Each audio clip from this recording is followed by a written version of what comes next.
Hello guys, welcome back to my channel, and for today's video, ituturo ko naman sa inyo kung paano maparami or paano kayo ma-monetize sa YouTube. So paano nga ba tayo maparami yung subscriber natin at paano natin ma-reach yung 4,000 watch hour natin sa YouTube.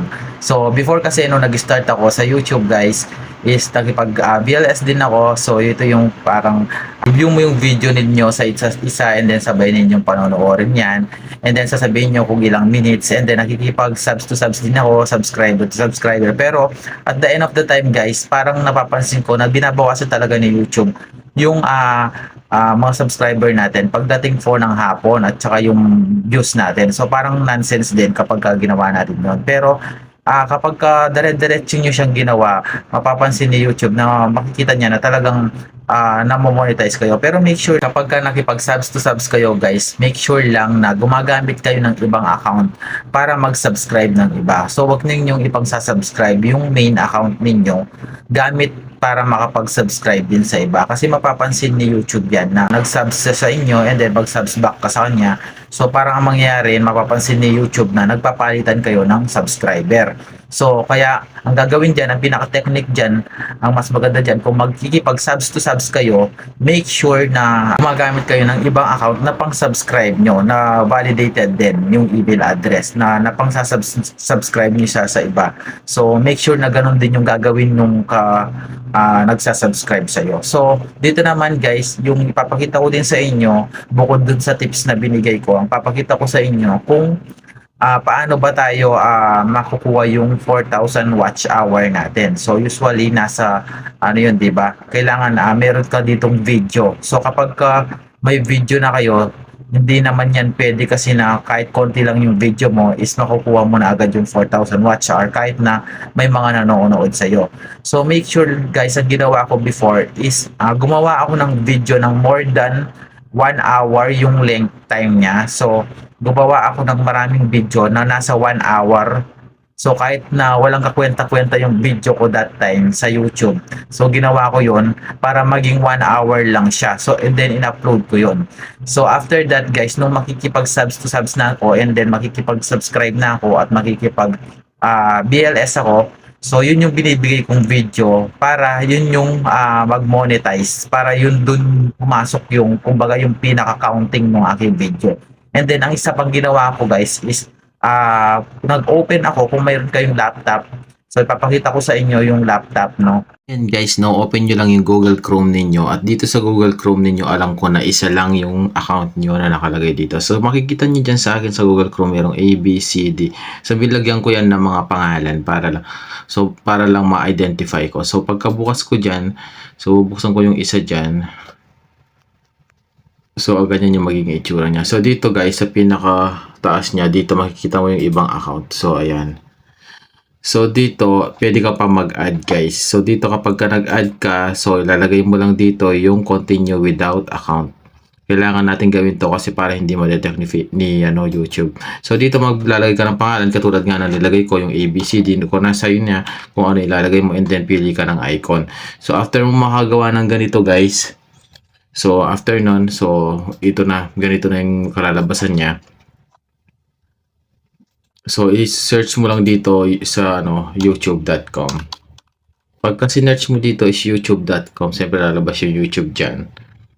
Tapos i-search lang natin yung pangalan ng YouTube natin na gusto natin ma-monetize. So dito, for example, yung pangalan sa YouTube. And then i-click nyo lang to. So pagka-click nyo dyan guys sa profile ng YouTube, punta lang kayo dito sa videos. And then, ayan. Or dito sa my home. Sa home pala siya. Yan, tapos click nyo tong play all. So dito sa play all, may makikita ka dito. Eto, yan. Ibig sabihin yan, magpi-play siya ng paulit-ulit. So kung ano yung mga video mo na nasa playlist ng YouTube, kailangan i-click mo yan. Pagka-click mo yan, ibig sabihin okay na yan kapag nag-block na siya ng ganyan. At kapag play mo tong video na to, lahat ng video mo na nasa YouTube is magpi-play lang siya ng paulit-ulit. So after nyo guys gawin yan, so syempre ipopost muna natin siya. So pupunta ulit kayo ngayon sa isang ginawa ninyong account dito. So for example, punta tayo dito sa ginawa kong isang account sa letter C. So i-search nyo ulit yan guys. Same procedure. I-search nyo ulit yung YouTube. Then same lang dun sa ginawa natin, hanapin natin yung pangalan natin sa YouTube.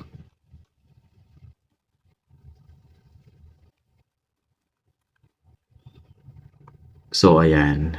Same lang ang kaninang ginawa natin. So i-search, i-click natin and then play all.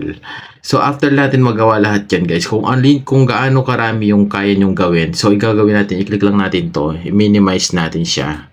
So liliit yan, makikita ninyo. And then yung isa ulit, yung isang browser ulit, i-minimize natin ulit siya. So ayan, meron na tayong dalawang tab dito. So dalawa na siya, no? Kung makikita ninyo is dalawa na. So dito i-click natin ulit yung play all, tapos adjust lang natin siya and then yan, i-post natin. So kapag nakagawa na kayo ng ganito na maramihan guys, so for example yan, no? Wait lang, i-focus lang natin, nawawala. So kung gaano kadami yung pwede nyo mailagay dito sa screen ng laptop ninyo, ganun din kadami pwede nyo gawin. So kahit magdamag pa yan, make sure na nasa unlimited internet kayo. So i-play mo yan ng sabay. So yan, sabay nyong i-play yan. Kahit tanggalin nyo yung sounds, ibig sabihin magpi-play yan ng sabay. Kahit hanggang bukas pa yan, mas maganda para ma-play siya, para ma-reach ninyo yung 4,000 watch hour. Pero mas maganda guys kung ang i-upload ninyo mga video is nasa 1 hour para counted lahat yung buong oras. Kasi for watch hour yun 4,000 watch hour siya. So medyo matagal yon kung titignan natin. Kasi yung watch hour is per hour na kasi yung bilang nun. So mas maganda, mas matagal. So kahit 3 days mo yung paulit-ulit na magpe-play, kung mas maraming ganyan, mas maraming tab, so mas maraming chance na ma-monetize yung Facebook ninyo. Hopefully guys na nakatulong ako sa inyo, and don't forget to like and subscribe, follow my FB page, i-flash ko dyan sa screen nyo. And kung gusto nyo ganitong content, subscribe na rin kayo sa YouTube ko. Salamat!